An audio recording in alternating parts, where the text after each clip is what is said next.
Mhm.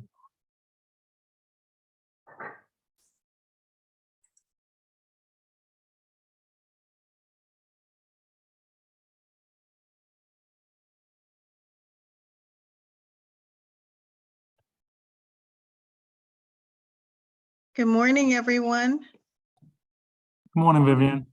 Good morning. How are you? All right, it is 8:30. Bonnie, are we ready? We are ready. All right. Good morning, everyone. Calling to order the special meeting of the Insurance Benefits and Legislative Committee for today, Thursday, October 6th. It is now 8:31 a.m. All right. And Ms. Gray, I will go ahead and do a roll call of the trustees now. Thank you.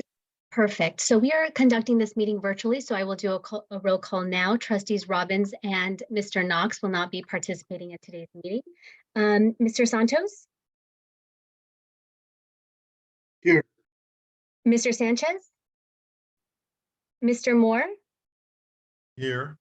Mr. Kehoe? Present. Mr. Harris? Ms. Zapanta? Mr. Bernstein? Here. Mr. Pryor? Here. And Vice Chair Gray? Good morning. Here. Great. Staff participating in the meeting include CEO Santos Kryman, Louis Lugo, DCEO, AEOs JJ Popovich and Laura Guglielmo, Chief Counsel Stephen Rice, Legislative Affairs Officer Barry Liu. From Retiree Healthcare, we have Cassandra Smith and Kathy Magida. And consultants, we have Stephanie Messier, Richard Ward, Michael Zito, and Stephen Murphy from Siegel. Trustees, please use the Zoom chat option to be placed in the queue. At this time, we ask all meeting participants to mute their mics, and we are ready to proceed. Thank you, Bonnie. All right, first item is approval of the minutes of September 7th, 2022. Is there a motion? Move approval. Second. It's been moved and seconded. Bonnie? Mr. Santos? Yes. Mr. Moore? Aye. Mr. Kehoe? Aye. Ms. Gray? Aye. The motion passes unanimously. Thank you. Next item 2 is public comment. Are there any written or verbal public comments? We have not received any public comments. All right, moving on to item 3. These are for our information. The first one is our engagement report for September 22nd from Mr. Liu. Yes, good morning, Ms. Gray and committee trustees. Some items of interest for you this month. So the first item concerns the state-run retirement programs. Maryland and Colorado are 2 additional states that have started their programs. So the Maryland program is unique in that it also combines an emergency savings program with its retirement program. So the first $1,000 of contributions are saved in an emergency savings fund, and then the rest, subsequent ones, are saved in retirement fund. And then Colorado has started a pilot program for businesses for a state-run program. It'll officially launch in 2023, so they're running a pilot right now.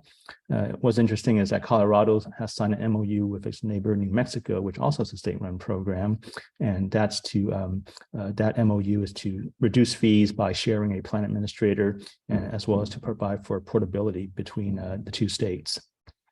The next item is about pension forfeitures in New Jersey. The New Jersey Advanced Media recently did an investigation on its New Jersey's public retirement systems and found that about 95 public employees continue to receive pensions despite having criminal convictions, and it's at a cost of about $3.7 million a year.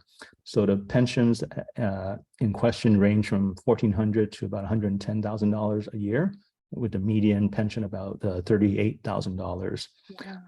What's interesting is that New Jersey's legislature has carved out 23 specific on-the-job crimes where the pension must be completely forfeited.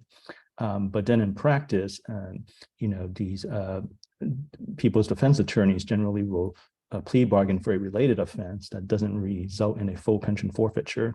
So what happens is the forfeiture is just based on the years of service that are in question due to the bad act. And then the other way that employees can avoid a full pension forfeiture is that some of them may have pensions in more than one job. So the forfeiture of a pension in one job doesn't mean that the pension in the other job would be forfeited. And NASRA has maintains a compilation of state policies on pension forfeitures. That's a good resource. And interestingly, about a dozen states completely lack any pension forfeiture statutes altogether. The next item is about HR 82, which is a bill that's to repeal the windfall elimination provision and the government pension offset. So interestingly, this bill has had the most movement in recent years. Basically, it had enough co-sponsors to, I guess, force a floor vote. But at this point, what's happening is that the chair of the Ways and Means Committee, Richard Neal, and ranking member Kevin Brady, they're working on their own compromise plan, which means that there's not going to be a vote on this, but this basically will just extend the time for them to negotiate for a plan. And most likely it will end up in a year-end tax package that's being negotiated. But interestingly, if you look at some of the statistics here, if you were to completely repeal the windfall elimination, it would cost about $88 billion a year, and it would increase benefits by about an average of $330 a month. And eliminating the government pension offset will cost about $107 billion, and it would increase benefits for surviving spouses for about 400,000 of them at $670 a month, and then for 370,000 of them for about $1,100 a month. But if you look at Neal and Brady's proposals, their cost is about $30 billion a month, and their proposal is to use a proportional formula for new recipients, but for current recipients, it would be either $150 or $100 a month that people affected by the WEP would get in their benefits. And as you all know, we've traditionally supported not only the full repeal of both the WEP and GPO, but we've also supported Chair Neal and Brady's versions of this proposal a couple of years ago. And then the last item is interestingly about COVID and its impact on mortality. The Society of Actuaries, they have a steering committee that recently did a survey to look at excess mortality estimates for 4 years, 2022, 23, 25, and 2030. About 59 people were surveyed, 80% of them were actuaries, the other 20 were non-actuaries. And if you look at some of the items here, just notably, say item 3, they think that non-COVID causes of death will contribute to excess mortality for younger ages, but then for those of older ages, COVID-19 would be the driving factor for excess mortality. And then, with items 5 and 6 here, you can see that long COVID is also expected to drive excess mortality. So that concludes my report. Happy to take any questions. Are there any questions? All right, thank you, Mr. Liu. Next item is our staff activities report for September. Cassandra Smith. Good morning, Madam Chair, members of the committee. Only one thing to report this month. Last Tuesday, CMS announced the 2023 Part B amount and their deductibles. A copy of the fact sheet that was released is included in your board packet. For 2023, the Part B reimbursement amount will be decreasing to $164.90. It's currently $170.10, so it makes a difference of $5.20 per month for members. In that package, you'll also see the income-related adjustment amounts. That most of our people are high income now, so you'll see those different amounts in there as well. We've also outreached the plan sponsor, letting them know that this amount has been announced, provided them with the reports that will need to begin the analysis, and Siegel is also aware and beginning their analysis as far as our request to approve the continuing reimbursement of the Part B reimbursement program. And that's it. Thank you, Mr. Santos. Yes, thank you. Good morning. Yeah, Good morning. I was looking at the Medicare Part B reimbursements and penalty report. So what is the penalty report? What is that? I'm sorry, you're coming in and out. Okay.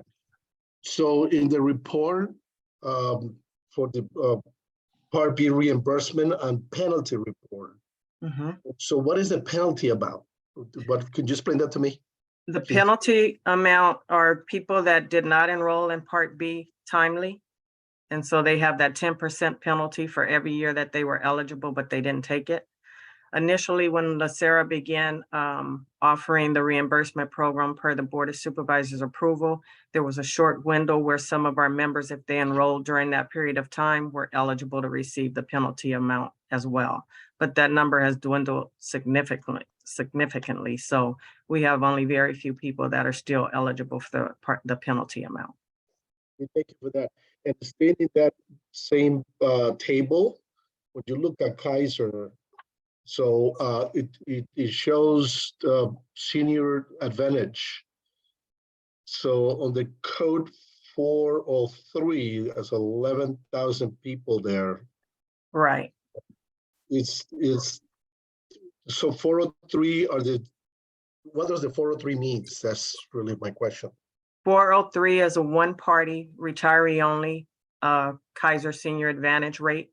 So that person has Medicare Part A and B, has enrolled in our KIPSA plan, which is a Kaiser Senior Advantage plan. And so they're eligible for the standard Part B reimbursement amount.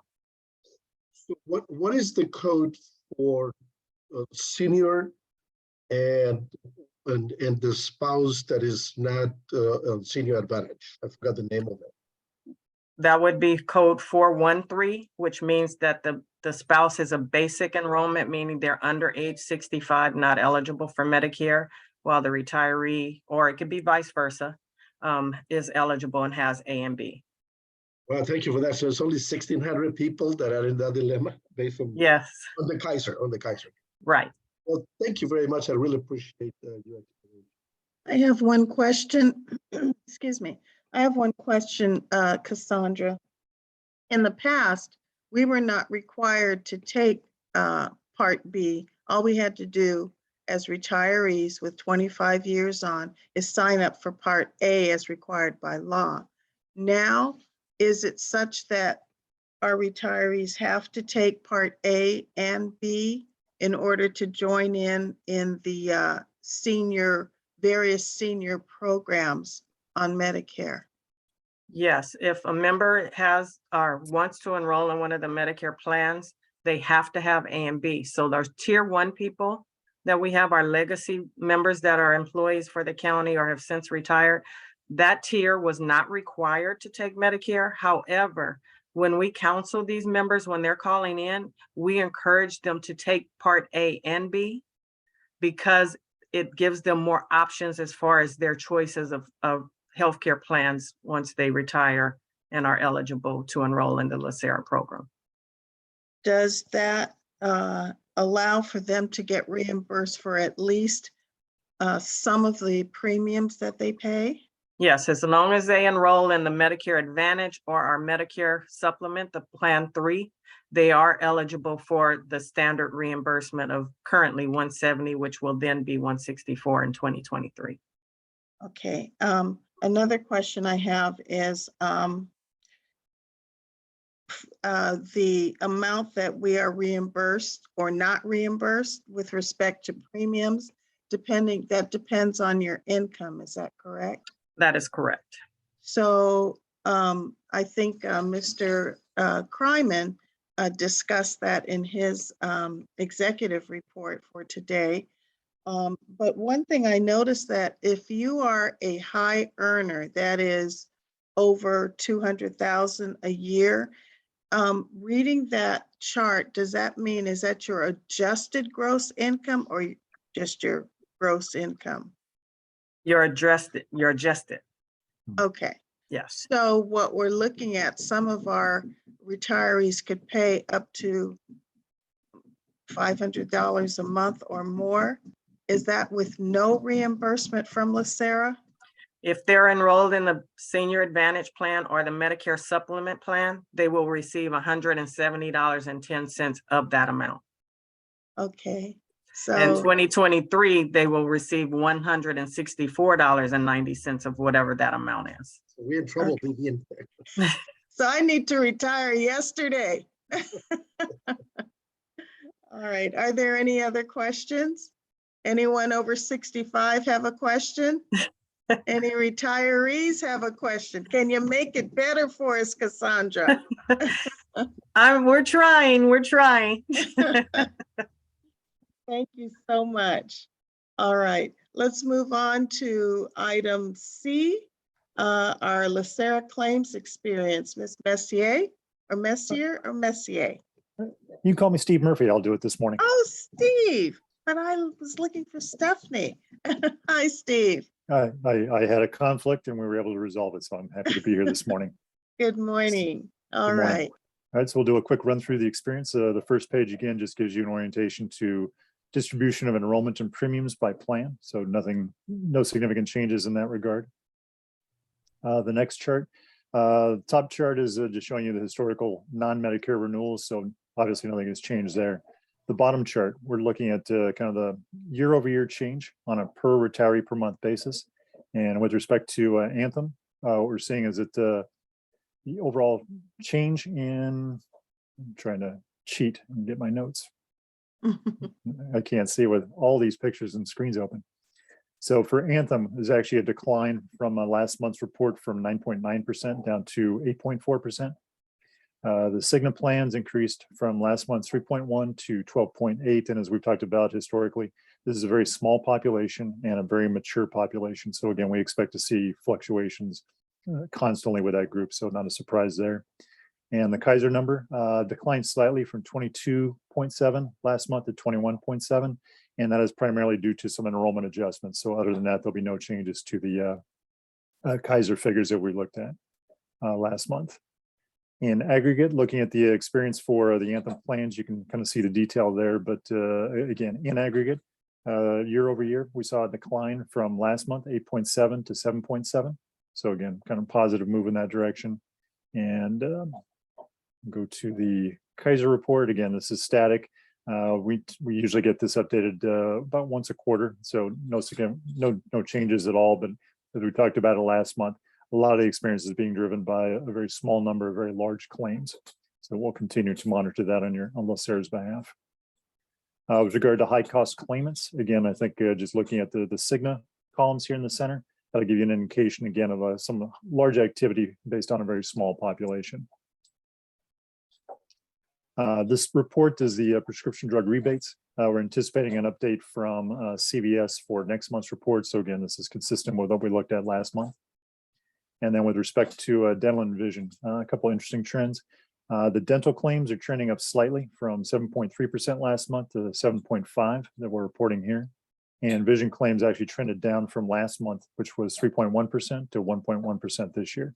Again, nothing significant other than probably seasonal activity, but we'll continue to look at that and go from there. Any questions on the financial report? Any questions? Okay. I do. Steve and Cassandra, can you talk a little bit about the trip that we took to Chicago with CVS and the impact or the statistics we saw on specialty drugs? Cassandra, do you want to take the lead or would you like me to kick it off?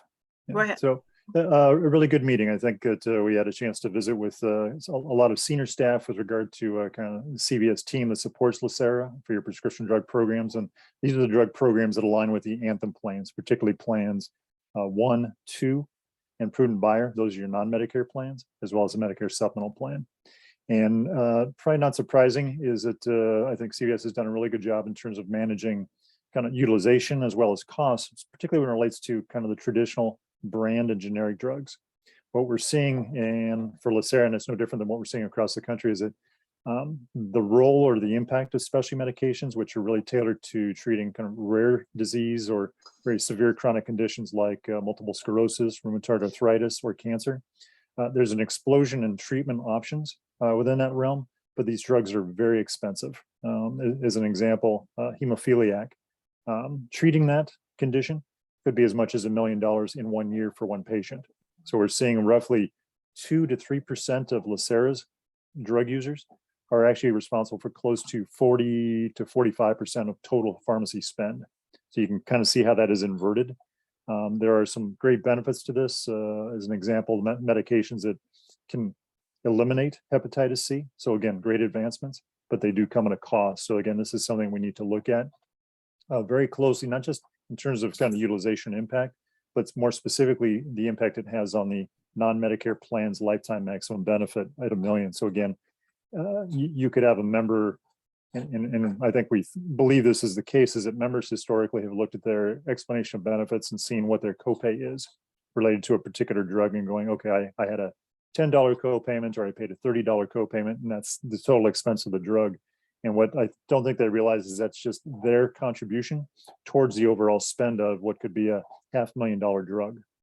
And so the idea that we might see an acceleration, in fact, very likely we'll see an acceleration in the number of members that may approach or exceed that lifetime maximum benefit. So again, there is a great deal of urgency on the part of staff, Siegel, CVS, Anthem, et cetera, to kind of try to figure out how to deal with this and educate the county so that we can kind of level set and try to find an appropriate solution to kind of a growing challenge. Very interesting. Are there any questions? When we talk about the lifetime $1 million cap, is that over my lifetime, from being an active employee to being a retired employee? Once you start the retirement plan, because kind of the plans that you have as an active employee with the county are separate and distinct from what is available through LACERA. So you kind of get that starting point of it's fresh, but you can see that $1 million limit, I think we looked at this a number of months ago. The current $1 million limit, if it were adjusted for inflation, because I think it has not been changed since 1992, would probably be closer to 2 to 3 million. And again, I think we're looking at it through the prism of kind of the Affordable Care Act, which basically blanketed unlimited lifetime maximums across the board for all active plan participants, not just for active county employees, but employers across the country. So we're trying to get a level playing field so that members are protected financially from the challenges associated with kind of that very low threshold. And in our case for LACERA, is the holdup only the Board of Supervisors, or is there more to it? Do we need legislation? What is it that's holding us up? I guess Mr. Kryman would answer that. Yeah, I believe it's an issue that we've been discussing with the CEO's office. We believe that this can be done administratively, that the County of Los Angeles does have the power to modify the limits. So I'm not sure that it is a legislative issue at this particular point in time, but we are having ongoing discussions with the county CEO's office about either increasing the cap or eliminating it altogether. So we intend on having some premium discussions with our providers, the Anthem folks, about what it would cost in order to lift or eliminate that cap. And so we will share that information with the county CEO's office and then go from there and see how it all plays out. But we'll keep the board up to speed with our ongoing efforts. Another question, is it just LACERA, LACERA management that's in discussions, or are our major stakeholders like labor representatives, are they participating in those discussions? They have not participated in those discussions thus far. So we're still trying to resolve the issue and discuss it with our plan sponsors. As you know, we administer the plan on behalf of the County of Los Angeles. And so we believe that this is the appropriate step before we make a recommendation to the LACERA trustees. Okay. Board of Retirement. Mr. Bernstein? I just have a follow-up question. I'd love to see this resolved too, but is there a risk if we open this, that we are also reopening 82? Protecting 82 seems to me to be an even broader priority. And I just want to confirm that we can do this while keeping that agreement intact. That is our intent. Thank you. Mm-hmm. Thank you. Any other questions? I have one additional question, Mr. Kryman. At present, I understand the makeup of the parties and discussions over this cap. would it be beneficial if our major stakeholders participated, I guess, to add pressure in these discussions in order to lift this cap?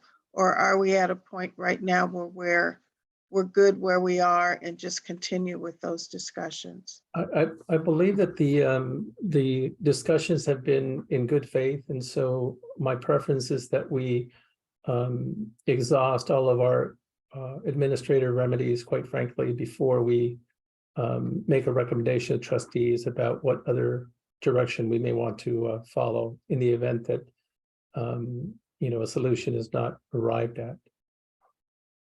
Thank So I you. think we're good. We're good at this particular point in time. I wouldn't. I don't think it would benefit us at this point if we involved other stakeholders. We need to know what the county is willing to do before we move forward. Mr. Harris, do you have your hand up or is that your pencil? I have my hand up. Okay. I would just like to piggyback on Mr. Bernstein's comments. Obviously, reopening the 82 agreement would be, I think, a monumental mistake. I will just speak on behalf of myself, but I represent a rather large group of people who we rely on that 82 agreement. We do not qualify for Medicare. If the 82 agreement goes away, myself and my family are in a real tough spot because we don't qualify for anything else. And I am not alone in that. So protecting that 82 agreement is absolutely #1 priority. But hearing our friends from Siegel today mention the fact that, if we adjust that $1 million cap for just inflation, that would resolve an awful lot of this. And that seems to me like a reasonable middle ground. I mean, it'd be great to have the cap go away. And I can see where the county is going to be reluctant to that. But I think most people can kind of get behind, wow. And, $1 million in 1982 is not $1 million in 2022. And even the Board of Supervisors can probably figure that out and say, maybe there is some equity here we can look at. So I'm hoping that is really being pursued vigorously. But again, I just want to piggyback on Mr. Bernstein that, we got to protect that 82 agreement because there's a whole lot of us out there that this is it. You'll leave me totally uncovered if that goes away. Thank you. All right.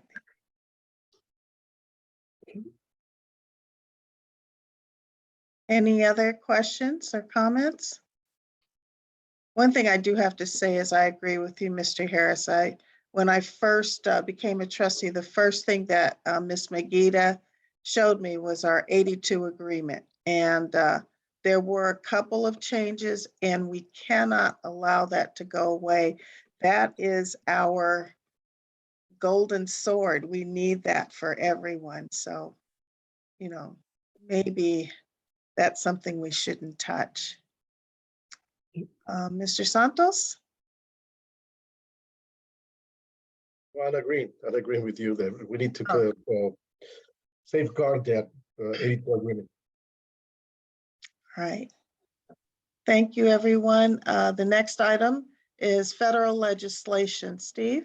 I'll just take a quick run at it. Cassandra talked about the 2023 Medicare Part B premium, so won't address that. The COVID-19 public health emergency is likely to be extended beyond the 10/13/2022 deadline.